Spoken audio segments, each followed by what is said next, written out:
teman-teman semuanya. Welcome back again with me Astrid. Tentunya gimana? Ya di YouTube Astrid Channel, Pasutri Indonesia dan Belanda. Oke, hari ini Astrid mau cerita soal 5 hal yang terlihat di Indonesia itu sebagai sesuatu yang murah atau orang Jawa bilang orang jaji gitu ya. Tapi kalau di Belanda itu menjadi suatu hal yang begitu mewah, lux atau mahal gitu ya. Jadi Astrid mau bicara soal itu, 5 hal itu ke kalian semua, walaupun sebenarnya banyak sih ada beberapa hal yang lainnya gitu yang mungkin masih terlihat begitu wah gitu dibandingkan di Indonesia, tapi Astrid hanya ambil 5 hal aja ke kalian semua. Tapi sebelumnya jangan lupa untuk subscribe, like, comment, share kalau menurut kalian video ini bagus dan informatif untuk disebarluaskan. Oke? Yang pertama adalah rokok ya. Jadi orang Indonesia itu bisa ya rokok mungkin untuk orang Indonesia termasuk barang yang tidak begitu mahal gitu, tapi ya lumayan menguras uang. Tapi kalau terutama rokok yang ini ya modelnya yang udah pek-pekan gitu, kalian tahu kan, kayak aku nggak bisa sebut mereknya, pokoknya yang dijual di Indonesia yang pek-pekan gitu, satu pek itu sekitar 12 atau 10 kalau nggak salah. Soalnya aku dulu sering disuruh sama bapak aku sebelum bapakku sakit dan berhenti rokok, suruh beli gitu ya. Jadi aku ngerti sekitar 12 atau 10 gitu satu packnya, isinya 10 batang rokok gitu. Kalau di Indonesia itu termasuk hal yang mungkin nggak mahal, tapi kalau dibawa di Belanda itu menjadi suatu hal yang begitu mewah. Atau orang yang biasanya di Belanda ini yang rokok pek-pekan kayak gitu ya, yang tadi aku bilang pek-pek kayak gitu, itu biasanya orang yang bejibun uangnya gitu loh. Kalau orang yang biasanya nggak terlalu bejibun uangnya, mereka pasti akan beli rokok yang model linting gitu. Karena itu linting itu harganya lebih lumayan ekonomis dibandingkan rokok yang pack-pack kayak gitu. Kalau rokok yang linting gitu, yang biasanya kita cuma beli tembakonya doang, itu beli aja itu sekitar ya 170.000 ya. Itu mereka mungkin bisa untuk 5 hari, 4 hari kayak gitu. Tapi kalau misalnya yang model pack-pack kayak gitu ya, kita beli yang satu pack gitu isinya 12, itu bisa bertahan cuma 1 hari, sedangkan kalian beli harganya mahal banget di sini gitu kan. Oke, yang kedua langsung Astrid mau bilang adalah alkohol atau bisa dibilang sejenisnya kayak wine, champagne kayak gitu ya dan lain sebagainya. Itu di sini harganya lebih murah atau miring dibandingkan Indonesia. Aku nggak pernah beli di Indonesia karena aku memang di Indonesia nggak pernah minum. Baru ngerti dari temen-temenku gitu yang notabene mereka suka minum alkohol kayak merek-merek JD kayak gitu ya. Aku nggak bisa sebut langsung JD atau yang lainnya gitu. Ternyata setelah dibandingkan di sini harganya benar beda banget ya, karena memang di Belanda sini itu kan alkohol itu kan dilegalkan, hanya ada peraturannya gitu ya, peraturannya untuk khusus untuk alkohol dan rokok, tapi memang untuk diperjualbelikannya itu memang secara umum di toko-toko gitu ada gitu. Jadi harga itu lebih murah dibandingkan yang ada di ini kebalikannya berarti ya, yang di Indonesia itu begitu mahal kalau wine atau alkohol, kalau di sini itu begitu murah kayak gitu. Oke. Yang berikutnya adalah potong rambut. Tahu nggak sih? Potong rambut kalau di Indonesia itu lebih murah banget. Aku bilang lebih murah dibandingkan di sini karena aku waktu itu pernah potong rambut di sini dan aku agak sedikit kaget. Aku coba cari-cari sebelumnya sih gitu.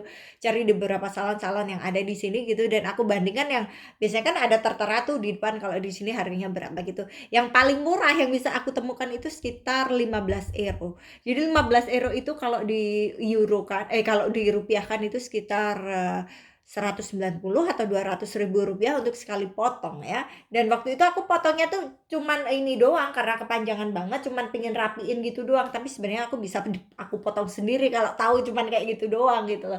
Di Indonesia kamu potong rambut itu cuman aku orang Yogyakarta, jadi aku paham betul gitu ya, aku ngerti betul harga yang paling murah di Indonesia yang bisa ditemukan itu sekitar 7.000 atau 8.000 rupiah untuk sekali potong. Wow, jadi orang di sini biasanya ya kalau untuk potong rambut, kalau mereka bisa melakukan sendiri, mereka akan beli alatnya sendiri gitu untuk potong rambut gitu.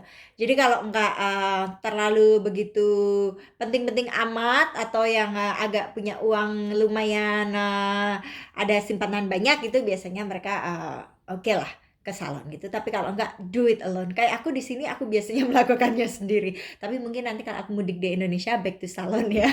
Oke, karena di Indonesia atau di Jogja kan murah, nggak kayak di sini.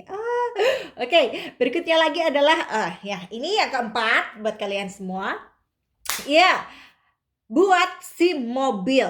Gila banget. Walaupun Astrid sebenarnya belum punya SIM mobil juga di sini gitu. Itu nanti target lah berapa bulan ke depan mungkin setelah punya rumah sendiri gitu ya. Jadi SIM mobil di sini harganya ampun gitu ya.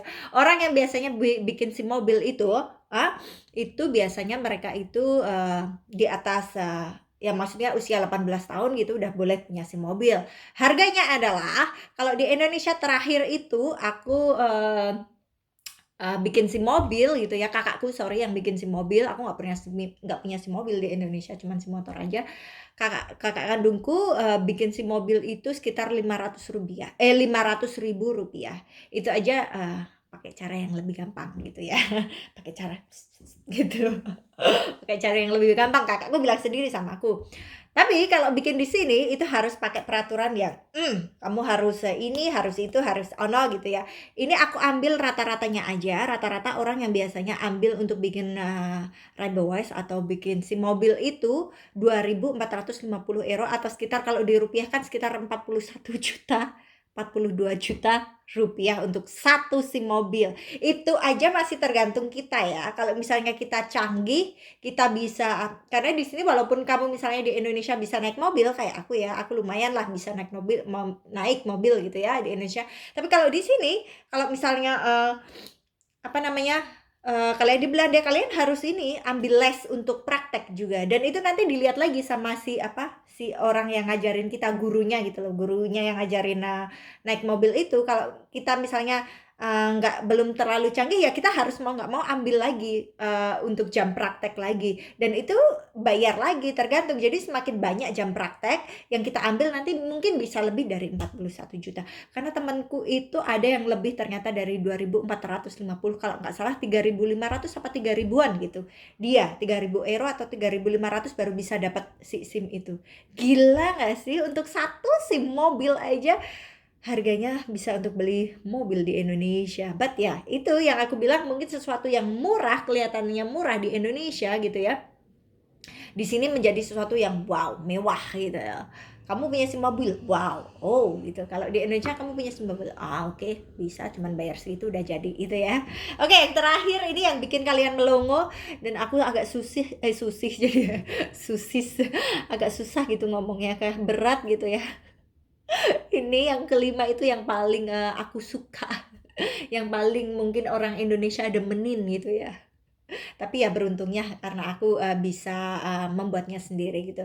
Yang kelima adalah yang barang yang begitu, mungkin hal yang begitu murah gitu di Indonesia, di sini menjadi suatu hal yang mewah gitu, adalah nasi rames. Nasi rames teman-teman semuanya. Mukaku jijik banget ya.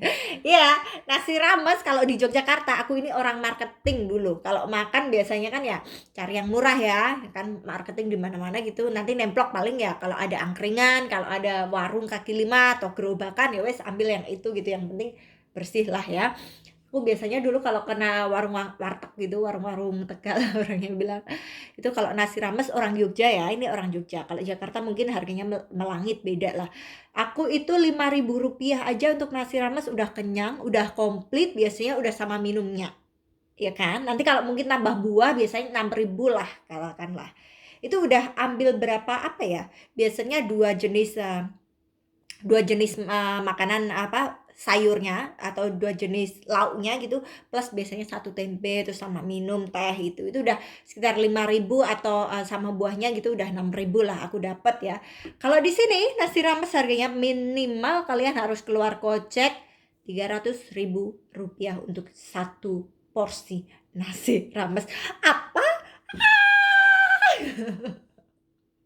Ya, jadi jangan sepelekan nasi rames teman-teman semuanya. Nasi rames di Belanda itu menjulang tinggi, itu harga yang wow, super mewah, lebih mewah harganya dibandingkan dengan makanan khasnya sendiri di Eropa, misalnya kayak pizza gitu. Mungkin kalau pizza kamu beli di toko gitu Rp30.000 dapat. Tapi kalau nasi rames kalian beli untuk satu porsi yang bagus gitu ya, satu porsi piring yang bagus gitu Rp300.000 atau sekitar 20 euroan atau 18 euroan gitulah. Jadi teman-teman semuanya itu yang bisa Astrid sampaikan ke kalian semua 5 hal gitu ya, yang mungkin di Indonesia itu menjadi 4 hal sebenarnya sih ya. Di Indonesia itu menjadi barang yang biasa-biasa aja gitu, tapi kalau dibawa ke sini ternyata wow super mewah. Hal yang lain ya kalian tahulah di video sebelumnya kan ada kayak tempe dan lain sebagainya, atau hal-hal yang diimpor dari Indonesia, beras dan semuanya itu memang mahal di sini dibandingkan Indonesia karena itu impor gitu ya. Jadi satu hal tadi yang agak kebalik Astrid bilang soal alkohol, kalau di Indonesia lebih mahal, kalau di sini murah gitu ya. Itu sebenarnya kebalik. Oke. Jadi Astrid bilangnya ada 4 hal lebih tepatnya, yang kelihatan di sana di Indonesia itu murah biasa, tapi di sini setelah dibawa di Belanda itu menjadi suatu barang yang mewah, lux atau amazing gitu ya, alias luar biasa. Oke teman-teman semuanya, Astrid cukupin aja hari ini videonya tentang informasi yang lumayan menarik, mungkin informatif buat kalian semua. Jangan lupa untuk subscribe, like, comment, and share. And thanks for watching untuk video kali ini. Kita ketemu lagi ya di video-video berikutnya tentunya di Astrid Pasutri Indonesia dan Belanda. Dadah! Mwah.